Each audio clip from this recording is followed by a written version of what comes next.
Back to my YouTube channel Vaishnavi free education classes. Friends, जैसा आप सभी लोग देख रहे हैं कि शाम को 7 बजे आपकी जो क्लास होती है वो बहुत इंपॉर्टेंट होती है, जिसमें हम आपका वो टॉपिक कंप्लीट करते हैं, वो टॉपिक क्लियर करते हैं जहां से पिछले एग्जामों में क्वेश्चन पूछे गए हैं और पूछे जाने की संभावना है। ठीक है, तो जितने भी टॉपिक हम पढ़ाते जा रहे हैं सीक्वेंस से आप पढ़ते जाइए, और जितना पढ़ा रहे हैं बहुत बिल्कुल से पूरी गारंटी है कि यहाँ से क्वेश्चन जरूर बनेगा। ठीक है, क्योंकि ये वो टॉपिक है, वो सिलेक्टेड टॉपिक हैं जो पूछे ही जाते हैं, जहां से क्वेश्चन बनते ही बनते हैं। ठीक है, तो अपना जो टॉपिक चल रहा था वो है आपका सिंधु सभ्यता। ठीक है, सिंधु सभ्यता है जिसके हमने 3 पार्ट पिछले 3 दिनों में कंप्लीट किए हैं, और आज हमारा जो पार्ट 4th है जिसमें हम आज लास्ट डे कंप्लीट आपका बिल्कुल सिंधु सभ्यता खत्म हो जाएगी। ठीक है, तो पिछले 3 पार्ट जिसने नहीं देखे हैं तो आप लोग देख लीजिएगा। ठीक है, हमने प्लेलिस्ट भी बना दी है, आप वहां से जाकर देख सकते हैं। बाकी आज 4th पार्ट है वो आपके सामने कंप्लीट हो रहा है। ठीक है, सभी लोग जल्दी से जुड़ जाएंगे। शाबाश, वेरी गुड। सभी लोगों को गुड इवनिंग, राधे राधे, जय श्री कृष्ण। चलिए, तो इसके पहले 3 पार्ट जिसने नहीं देखे हैं ना देख लीजिएगा, नहीं तो बीच से समझेंगे तो पता नहीं क्या समझ में आएगा। चलिए, शाबाश, सभी तक लिंक शेयर कर दिया करिए जिससे सभी लोग टाइम से आ जाया करें। ठीक है, वेरी गुड। चलिए, ज्यादा लंबी क्लास नहीं करनी है, इसलिए हम फटाफट से स्टार्ट करते हैं क्लास। ठीक है, वेरी गुड। तो देखिए क्या दे रहा है दायमाबाद। तो दायमाबाद से क्वेश्चन बनता है कि यहाँ से कौन कौन सी चीजें मिली हैं, कौन कौन से अवशेष मिले हैं, तो इसके बारे में देखते हैं। तो यहां से याद रखना है कि जो तांबे की धातु है इससे बनी 3 चीज मिली है, और तीनों आपको याद होनी चाहिए। तांबे से बनी 3 चीजें कौन कौन सी? पहला है आपका तांबे का रथ, दूसरा है आपका तांबे की हाथी की मूर्ति, तीसरा याद रखना है तांबे की गैंडे की मूर्ति। ठीक है, याद रखना है ये तीनों जो है आपके कहां से मिले हैं? आपके दायमाबाद से मिले हैं, दिमाग में रखना है।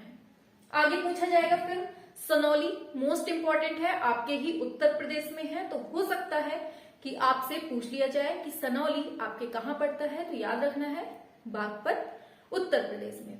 अब यहां से 2 चीजें मिली हैं, इसको भी अच्छे से दिमाग में रख लीजिए। क्या क्या? 125 मानव शवाधान मिले हैं, और दूसरा आपका जो ये शाही कब्रगाह है ये भी यहीं से मिली है। क्या क्या मिला है? 125 मानव के शवाधान मिले हैं, और दूसरा शाही कब्रगाह है। कहां से मिला है? सनौली से। कहां पड़ता है? आपके ही उत्तर प्रदेश में। ठीक है, हाँ, चलिए, वेरी गुड। सभी लोगों को गुड इवनिंग, और बिल्कुल टाइम से आए करें सभी लोग। ठीक है, आगे पूछा जाएगा कि आलमगीरपुर। अच्छा, जल्दी से फटाफट से छाप के बताएंगे कि जो आपका आलमगीरपुर है ये कौन सी दिशा में पड़ता है, आपके सिंधु सभ्यता में कौन सी दिशा में है, और ये किस नदी के किनारे है, और कौन से स्टेट में है, ये भी बताना है। ठीक है, सब कुछ बताएंगे। चलिए, तो यहां से आपको एक चीज मिली है जो बहुत इंपॉर्टेंट है, पूछी जा सकती है क्योंकि आपके ही पास की चीज है। ठीक है, तो क्या है ये? रोटी बनाने की यहां से हमें चौकी मिली है। ठीक है, याद रखना है आलमगीरपुर से। ठीक है, आगे बढ़ते हैं। अब देखिए यहां से ये जो लिस्ट बनी है इसको बिल्कुल से छाप लीजिए दिमाग में, बिल्कुल से दरवाजे खोल लीजिए, खिड़की दरवाजे सब कुछ खोल लीजिए अपने दिमाग के, क्योंकि यहां से इसको घुसेड़ लीजिए कैसे भी करके, क्योंकि यहां से क्वेश्चन आना बिल्कुल से 100% तय है। तो क्या है? देखिए पूछा जाएगा सिंधु सभ्यता में जो आपके मुख्य इष्ट देव हैं कौन है। 4 ऑप्शन दिए होंगे, उनमें से जो आपका आंसर जाएगा मातृ देवी। क्या होगा आंसर? मातृ देवी होगा मुख्य इष्ट देव में। अब देखिए, पवित्र पशु पूछ ले तो आपका क्या होगा आंसर? कुबड़ वाला बैल हो जाएगा। अगर उसमें पूछ लिया पवित्र वृक्ष कौन सा है तो आपका पीपल। बलि का प्रतीक क्या है? तो बकरा है। और विजय का प्रतीक तो क्या है? भैंसा है। प्रजनन शक्ति का प्रतीक पूछ ले तो ताबीज है। और सूर्य उपासना का प्रतीक स्वास्तिक है। स्वास्तिक तो जानते होंगे ना आप लोग। आगे पूछा जाएगा योगेश्वर का प्रतीक तो आपका पशुपति शिव है। और पवित्र पक्षी पूछ ले तो आपका आंसर कबूतर होगा, वही आपका कबूतर जा वाला। फिर देखिए ये जितनी भी लिस्ट है इसको बिल्कुल से याद कर लीजिए, एक बार फटाफट से फिर से सुन लीजिए। क्या है? मुख्य इष्ट देव मातृ देवी, पवित्र पशु कुबड़ वाला बैल, पवित्र वृक्ष पीपल होगा, और बलि का प्रतीक बकरा, विजय का प्रतीक भैंसा, प्रजनन शक्ति का प्रतीक क्या होगा, ताबीज हो जाएगी, और सूर्य उपासना का प्रतीक स्वास्तिक, योगीश्वर का पशुपति शिव हो जाएगा, और फिर पवित्र पक्षी तो ये कबूतर हो जाएगा। ठीक है, यहां से उम्मीद है समझ में आ गया होगा, और दोबारा पढ़ा दिया है तो हो सकता है काफी बच्चों को याद भी हो गया। ठीक है, अब यहां से एक क्वेश्चन बहुत बनता है कि जो आपकी सिंधु सभ्यता है इसमें सबसे ज्यादा मतलब आपको किस चीज का स्रोत मिला है, जो मुख्य चीज आपको यहां से मिली है कौन सी है, तो आपको याद रखना होगा, आपका आंसर जाएगा मोहरे मिली है ना। आप लोग सभी लोग पढ़ रहे हैं शुरू से लेकर लास्ट, आज लास्ट है, 3 पार्ट पहले पढ़ चुके हैं, तो लगभग मतलब ज्यादातर चीजें आपको क्या मिली है, मोहरे मिली हैं, जिसके बारे में ज्यादातर चीजें पढ़ी हैं आप लोगों ने। तो क्या है मुख्य स्रोत जो हमें मिला है, यहां से क्या मिला है, मोहरे मिली है। ठीक है, याद रखना है। अब एक क्वेश्चन पूछा जाता है R37 ये कब्रिस्तान है, ये कहां से मिला है, पूछा जाता है।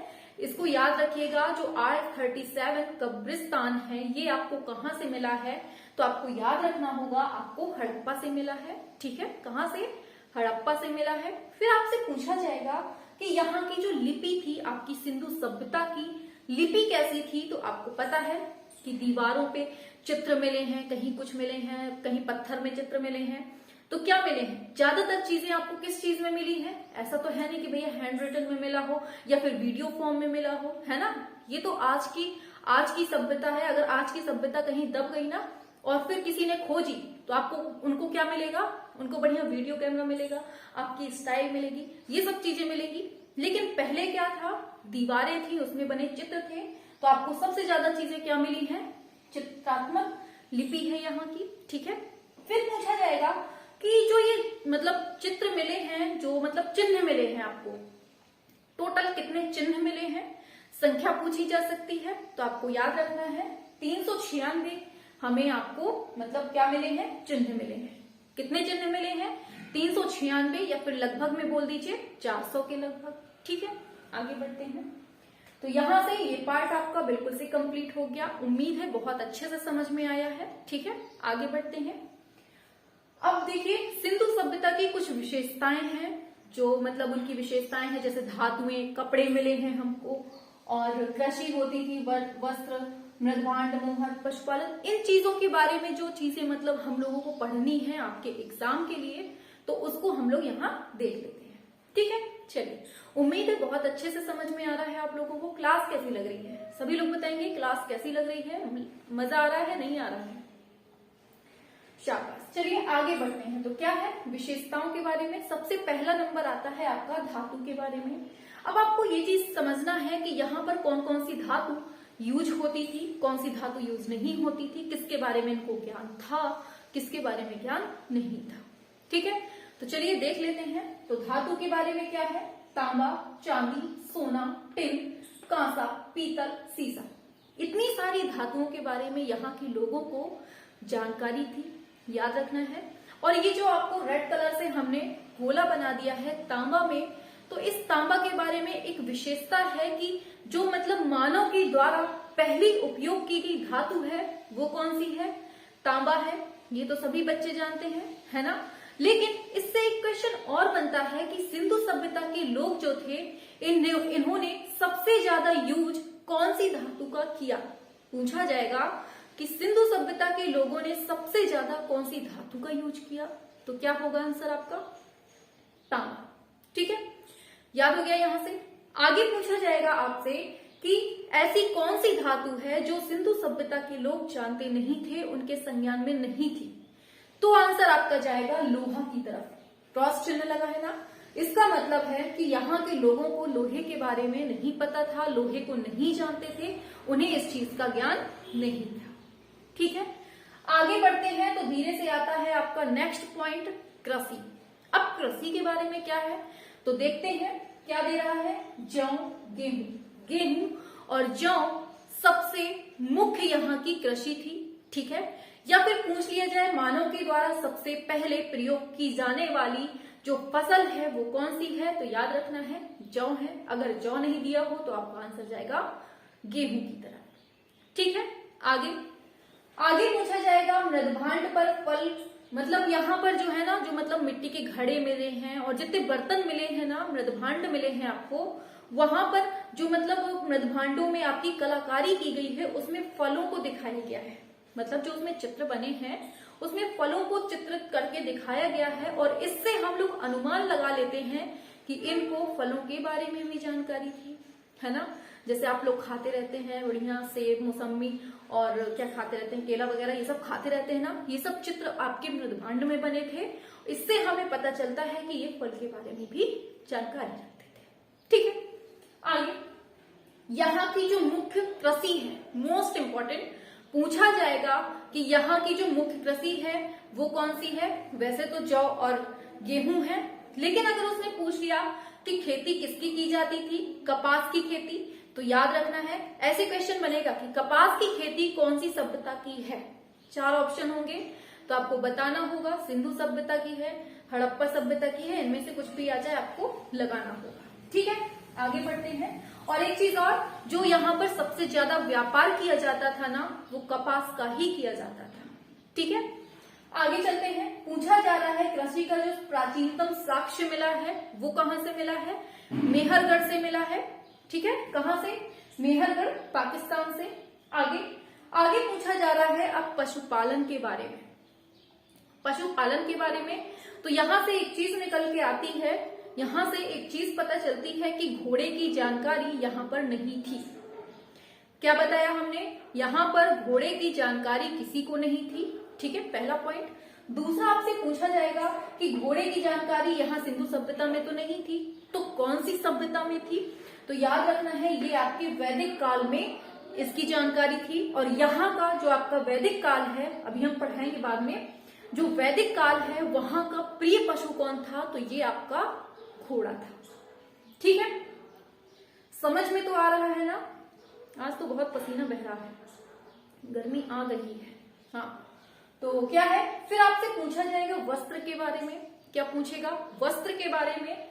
तो यहाँ पे कताई भी होती थी, बुनाई, रंगाई, यहाँ पर ये चीजें मिली है, सब समझ में आ रही है ना। आगे फिर पूछा जाएगा मृदभांड। अब मृदभांड का अर्थ समझिए। मृदभांड का मतलब होता है मिट्टी से बनाया हुआ, मतलब मिट्टी से बनाया हुआ जो होगा उसे हम मृदभांड बोलते हैं।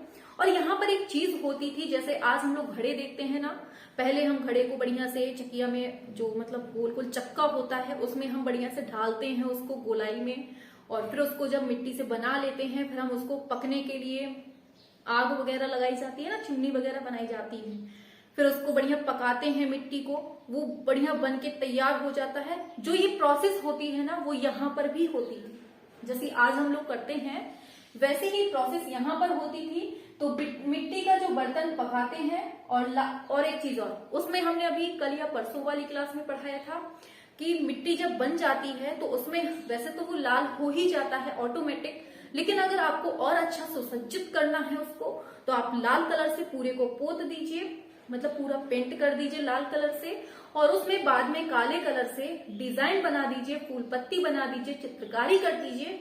वो जो मटका तैयार होगा, वो जो बर्तन तैयार होगा बनके, वो कहाँ का होगा, तो ये आपका सिंधु सभ्यता, ठीक है। उम्मीद है बहुत अच्छे से समझ में आ रहा है।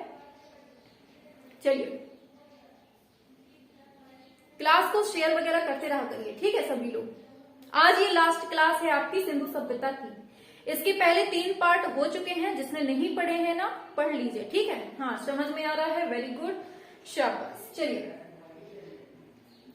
अब यहां से पूछा जाता है कि जो बर्तन बनाते थे उसको कौन सी पद्धति कहते हैं, किस मतलब जिस पद्धति से बनते थे उसको क्या कहते हैं, तो वही है जो आज हम लोग चक्का बनाते हैं, उसी को उस टाइम पे कहते थे चक्र घूर्णन विधि, ठीक है, उसी को कहते हैं चक्र घूर्णन विधि। फिर आपसे पूछा जाएगा शव पात्रों पर जो है, जो शव होते थे वहां पर जो बर्तन रखे जाते थे, उस बर्तन में जो मतलब कौन सी पक्षी को दिखाया गया है, तो याद रखना है मयूर पक्षी को दिखाया गया है।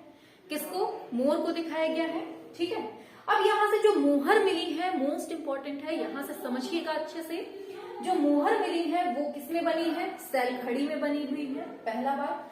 दूसरा, मिट्टी से भी बनी हुई मिली है, मतलब मिट्टी से भी और सेल खड़ी से भी मिली है। आगे, और सबसे ज्यादा जो हमें मोहर मिली है वो आपकी मोहन जोदड़ो से मिली है, ठीक है। और एक चीज और कि जो आपकी सिंधु सभ्यता है ना, यहाँ से लगभग कितनी मोहरें मिली हैं, क्योंकि मोहरों का युग चल रहा है। ये जो यहाँ का मुख्य स्रोत है आपका क्या है? मोहर है। तो लगभग कितनी मिली है ये जानना जरूरी है ना। तो कितनी है? लगभग 1200 से लेकर 1300 मोहर मिली है, याद रखना है, ठीक है। समझ में तो आ रहा है ना सब कुछ। फिर आगे, और जो ये मोहरें मिली हैं ज्यादातर कैसी है? तो याद रखना है ये वर्गाकार है। जो मोहरें मिली हैं वो वर्गाकार है। और कितने इंच मोटी है? तो याद रखना है 1 इंच मोटी है ये, ठीक है। आगे पूछा जाएगा कि मोहर में सबसे ज्यादा जो वृक्ष देखने को मिला है, कौन सा वृक्ष मिला है देखने को? तो आंसर जाएगा आपका पीपल वृक्ष मिला है। और अगर पशु पूछ ले, देखिए वृक्ष पूछेगा तो पीपल हो जाएगा, पशु बोल दिया अगर उसने तो आंसर चेंज हो जाएगा, क्या होगा? एक सींग वाला बैल, एक सींग वाला बैल, जिसे हम यूनिकॉर्न बोलते हैं, याद रखना है, ठीक है। यहाँ से क्वेश्चन बनेंगे, ये हम कोई बहुत बड़ी रामायण और या महाभारत नहीं सुना रहे हैं, ठीक है। ये क्वेश्चन बनते हैं आपके एग्जाम में, सुनते जाइएगा अच्छे से, ठीक है। ये हो गया। अगर वहां से पूछ लिया कि सर्वश्रेष्ठ आकृति कौन सी है इसमें, तो कुबर वाला बैल है यहाँ की सर्वश्रेष्ठ आकृति, ठीक है। फिर आपसे पूछेगा कि मोहरों की माप, बहुत इंपॉर्टेंट है, मोहरों की माप पूछी जा सकती है। तो इसके लिए देखिए थोड़ा सा इसमें मतलब ऐसा होता है कि कहीं कहीं पर आपको ये 2.8 गुणे 2.8 गुणे 1.5 इंच दे देता है, या फिर कहीं कहीं क्या करता है 2.8 की जगह 2.5 या फिर 2.4 भी दे देता है। तो कंफ्यूज नहीं होना है, कुछ भी दे दे 2.4 गुणे 2.4 गुणे 1.5 तब भी आंसर सही होगा। अगर उसने बोल दिया 2.4 गुणे 2.4 गुणे 1.5 तब भी आंसर आपका बिल्कुल करेक्ट हो जाएगा, ठीक है। तो ये हो गई मोहरों की माप। और सर्वश्रेष्ठ आकृति किसकी है? कुबर वाले बैल की, जिसे हम कुकुद वाला वृषभ बोलते हैं, ठीक है। यहाँ से ये पार्ट भी कंप्लीट हो गया आपका। अब आगे आपसे पूछा जाएगा फैक्ट के बारे में। अब आपसे क्या पूछा जाएगा? मुख्य फैक्ट है जो आपके, उनको देख लेते हैं। तो देखिए यहाँ पर दे रहा है, मोस्ट इंपॉर्टेंट है कि देखिए यहाँ के जो लोग थे उनको ना तो आयत के बारे में पता था, ना उनको घोड़े के बारे में पता था, और ना ही उनको किसके बारे में? लोहे के बारे में। ये हमने आपको पीछे बता दिया है। तो अब अच्छे से समझिए किसके किसके बारे में इनको ज्ञान नहीं था। तो आपका आयत भी नहीं जानते थे, घोड़ा भी नहीं जानते थे, लोहा भी नहीं जानते थे, ठीक है। ये 3 चीजें यहाँ पर अज्ञात थी, नहीं जानते थे। आगे यहाँ से जो प्रतिमाएं मिली हैं, कितनी मिली हैं? तो 18 प्रतिमाएं मिली हैं। और D.H. गार्डन जो है, इन्होंने जो आपकी ये सिंधु सभ्यता है इसको सुमेरियन प्रभाव से युक्त माना है। किसने? D.H. गार्डन ने। कौन सी सभ्यता को? आपकी सिंधु सभ्यता को। किससे प्रभावित? सुमेरियन से। याद रखना है जो जो पॉइंट बनते हैं, ठीक है। आगे जो आपको स्नानागार मिला है वो कैसा है? तो ये आपका अर्धवृत्ताकार है, ठीक है। और यहाँ की जो ईंटें हैं वो किस अनुपात में है? ईंटों का अनुपात पूछा जाता है, तो 4:2:1 के अनुपात में यहाँ की ईंटें हैं। आगे सुनिएगा, तो क्या है यहाँ की जो मकान निर्माण बने हुए हैं, मतलब यहाँ के जो मकान है वो किस पद्धति में बने हैं, ये पूछा जाता है। तो आपको याद रखना है ये ग्रिड पद्धति या फिर जिसे हम जाल पद्धति बोलते हैं, यहाँ के मकान बने हुए हैं, ठीक है। आगे पूछा जाएगा कि जो आपका यहाँ की सत्ता है, मतलब जैसे पुरुष प्रधान देश होता है, मातृ प्रधान देश होता है, वैसे ही जो सिंधु सभ्यता थी ना, यहाँ पर माताओं की ज्यादा चलती थी। यहाँ की जो सत्ता थी वो कैसी थी? मात्रात्मक सत्ता थी, ठीक है। हाँ, आगे बढ़ते हैं। तो ये जो मकान बने हैं ना, ये किस आकार में बने हैं? तो याद रखना है एल आकार में बने हुए हैं, एल आकार की ईंटों से बने हैं। जो ईंट होती है ना, ये एल आकार वाली, वो जलोढ़ मिट्टी से बनती है, ठीक है, याद रखना है। आगे बढ़ते हैं। फिर यहाँ पे जो है आपको कांच की ओप चढ़ाने की शुरुआत देखने को मिलती है। किसकी? कांच की ओप चढ़ाने की। फिर आपसे बोलेगा तांबे की कुल्हाड़ी जो है कहां से मिली है, तो ये रोपड़ से, पंजाब से मिली है। ठीक है। हाँ, आगे राजघाट से प्राप्त चकिया के टुकड़े पर मातृ देवी का मस्तक और ऊपरी भाग देखने को मिलता है। कहां से? जो राजघाट से आपकी चकिया के टुकड़ा मिला है उसमें आपको क्या देखने को मिला है? जो यहाँ मातृ देवी मिली है आपकी, उसका मस्तिष्क और ऊपरी भाग देखने को मिला है। ठीक है, याद रखना है। और इसका संग्रह अगर पूछ ले कहां पर है, तो आपका आंसर क्या होगा? भारत कला भवन वाराणसी में। ठीक है, क्या है? भारत कला भवन वाराणसी में। आगे बढ़ते हैं तो ठीक है, चलो आगे बढ़ते हैं। आगे दे रहा है सिंधु सभ्यता का प्रादुर्भाव किससे माना जाता है? प्राक हड़प्पा सोती संस्कृति से माना जाता है, याद रखना है। फिर बोलेगा घोड़े की अस्थियां कहां से मिली है? सोरपोटदा से मिली है। ठीक है। और कांसे की ढली जो बैलगाड़ी है वो कहां से मिली है आपको? महाराष्ट्र दायमाबाद से। छापेंगे जल्दी से। चलिए, ये तो लिखा ही है महाराष्ट्र। चलिए कुछ नहीं, आगे बढ़ते हैं। पूछा जाएगा अग्निकुंड कहां से? तो ये रोजंडी से मिला है। और आगे सिंचाई नहर का प्रयोग हमें कहां से साक्ष्य मिलता है? तो राजस्थान से। और मूर्ति पूजा प्रारंभ भी यहीं से माना जाता है। ठीक है, सिंधु सभ्यता से। और मनके बनाने के कारखाने कहां से मिले हैं? दो जगह से। आपका एक है चहुंदड़ो, दूसरा है आपका लोथल से। ठीक है, क्वालिटी हाई कर लीजिए तो दिखने लगेगा। ठीक है, हाँ, यहाँ हो गया। फिर पूछेगा मातृ देवी और पशुपति नाथ, इन दोनों की यहाँ पर पूजा होती है। यहाँ पर नहीं होती है, सिंधु सभ्यता में होती थी। ठीक है, याद रखना है। आगे पूछेगा कि यहाँ पर धान की जो भूसी है ये कहाँ से मिली है? हमें साक्ष्य कहाँ से मिलते हैं धान की भूसी के? तो ये आपके लोथल और रंगपुर से मिलते हैं। क्लास पसंद तो आएगी ना? समझ में तो आ रहा है ना सभी को? चलिए आगे पूछा जाएगा आपसे कि द्विदिशात्मक लेखन शैली, बहुत इंपॉर्टेंट है, ये बहुत पूछा जाता है कि द्विदिशात्मक लेखन शैली के प्रमाण हमें कहां से मिले हुए हैं?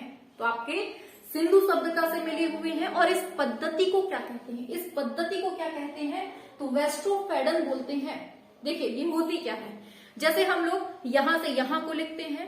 ठीक है, ये हो गई आपकी बाएं से दाएं। और अगर हम दाएं से बाएं भी लिख दें तो इन दोनों को मिलाकर जो आपकी शैली बनेगी वो कौन सी शैली बनेगी? वो बनेगी द्विदिशात्मक लेखन शैली। और इसको हम किस नाम से जानते हैं? तो इसको वेस्ट्रोफेडन के नाम से जानते हैं। और ये कहां से हमें इसके साक्ष्य मिले हैं? तो आपके सिंधु सभ्यता से मिले हुए हैं। ठीक है, समझ गए होंगे। आगे बढ़ते हैं।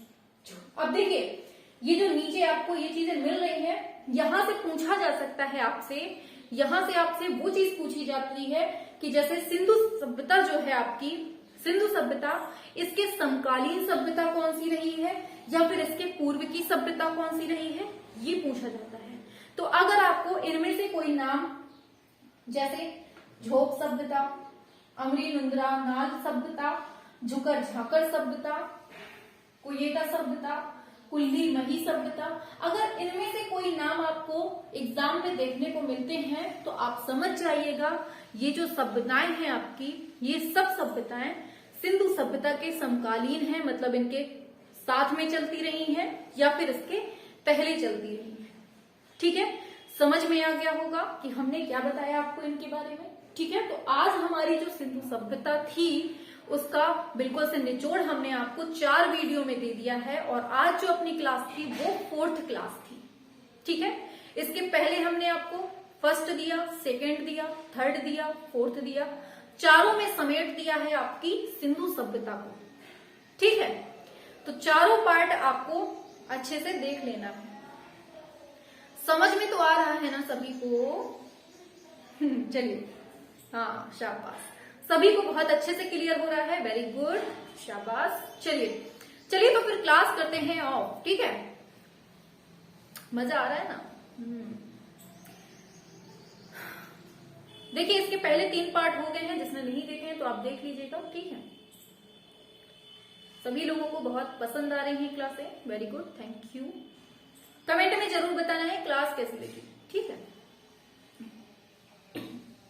और सभी तक शेयर भी कर दिया करिए, थोड़ा सा कृपा कर दिया करिए शेयर करके। ठीक है, हाँ, जिसने अभी तक लाइक नहीं किया है, शेयर नहीं किया है, सब्सक्राइब नहीं किया है, कर दीजिएगा। जो बच्चे चैनल पे नए हो तो अपना क्रियाक्रम करते रहा करिए, ठीक है। हम क्या कहें आपसे, हाँ समझ में आ रहा है, शाबाश। चलो कुछ तो घुसा बुद्धि में चलिए, वेरी गुड। चलिए अब क्लास करते हैं ऑफ, ठीक है। शाबाश, सभी को समझ में आ रहा है, बहुत अच्छी बात है। चलिए तो फिर बने रहिए शाम को 7 बजे ऐसे ही प्यारी प्यारी क्लासों के साथ, ठीक है। शाबाश। अच्छा ये बताइए कि ऐसे ही मतलब टॉपिक जितने भी आपके एग्जाम में हैं, ऐसे ही जैसे हमने आपको बताया 4 पार्ट में हमने सिंधु सभ्यता कंप्लीट कर दी, ऐसे ही 2 से 3 पार्ट में, 4 पार्ट में, 5 पार्ट में, ऐसे ही सारा सिलेबस आपको चाहिए या नहीं, मतलब ऐसे ही आपके जितने भी टॉपिक हैं, जितने भी मतलब चैप्टर हैं, करवाए जाएं या फिर नहीं करवाए जाएं, थोड़ा सा इसके बारे में सजेस्ट करिएगा हमको, ठीक है। नीचे आपको कमेंट बॉक्स पे बताना है, फिर उसी हिसाब से हम देखते हैं क्या होता है, या फिर सीधे आपके ऑप्शनल पे ही कूदा जाए, ऑप्शनल ही करवाए जाए दम से, बताइए। अच्छा इसके बारे में आप नीचे कमेंट पर दीजिएगा, ज्यादा लंबी क्लास हो रही है, ठीक है। चलिए फिर स्क्रीनशॉट लेना है तो ले लीजिए आराम से। बिल्कुल क्लियर दिख रहा है आज तो, बस इस पे क्या कहते हैं उसको, क्वालिटी बढ़ा लीजिए, अपनी क्वालिटी बढ़ाइए, बिल्कुल क्लियर है आज। ले लीजिए स्क्रीनशॉट फटाफट से। चलिए